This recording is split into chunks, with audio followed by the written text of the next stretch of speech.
মাঝখানে আমার করবো বলি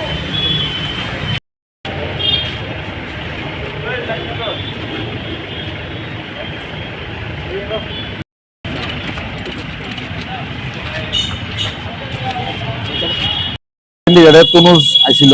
আইসিরা আমার জিজ্ঞেস করতেছে বিট্টুকে সিন্ডিকেটে নিয়ে আমি সিন্ডিকেটে গাড়ি চালাই আনে তো তারে পুরো ঠিক করে থাকতো তারে তারে পিটার সামরাড়ি তুলালাম আমি কিতেছে ওইসে হেরে কইয়া দিও জানাই দিয়ে একটা ফোন করে কইয়া দিও তারে স্ট্যান্ডে আইলে যাতে ঠিক করে থাকে আড়াই ফুড়াইলাম এক শুদ্ধ দিয়েছিলা কিতাব মেরা লাগবো গিয়েছিলা আরো আসলো আমরা স্ট্যান্ডে আরো পোলাবেন আসলো অন্ত বিভিন্ন পোলাবেন বিভিন্ন জায়গায় গেছে গাড়ি নিয়েছিলা সবাই আইতারছি না তো ওই আর কি তারপরে দিয়া হে আমার আর আগেও মানে কইছে কথাটা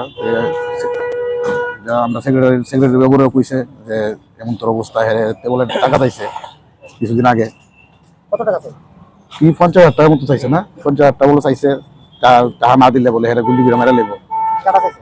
ওই তনুজ দাসগুপ্ত কি করেছে সে তো জানি না কি করে এমনি তো দেখি আসলে মানে তিলক লাগে ঘোরাগাড়ি করে কিন্তু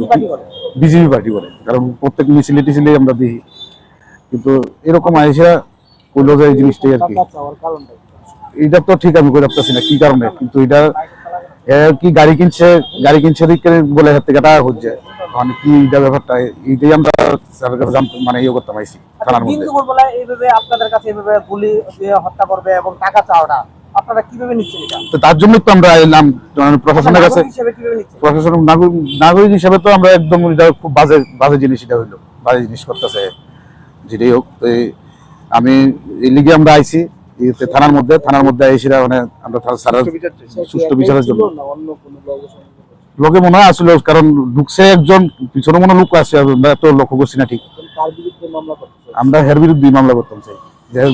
হের যদি মেরা লাগে আমরা কি করবো আমরা স্ট্যান্ডার্ড মানুষ আমরা স্ট্যান্ডার্ড শ্রমিক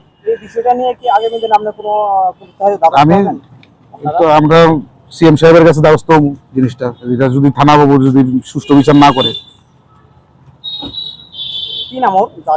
যার কাছে টাকা চাইছে ওর নাম হচ্ছে বিট্টু শুভঙ্কর কি কর্মকার মানে কোন সিন্ডিকেটে আমি তুলসীপতি মাঝি সিন্ডিকেটে কতদিন ধরে গাড়ি চালা আর অনেক বছর ধরে এসেছি অ্যাকচুয়ালি কি হয়েছে অনেকদিন ধরে আমার স্ট্যান্ডার্ড শ্রমিক শুভঙ্কর কর্মকার হ্যাঁ একটা গাড়ি নিয়েছে গাড়ি নেওয়াতে হ্যাঁ নাকি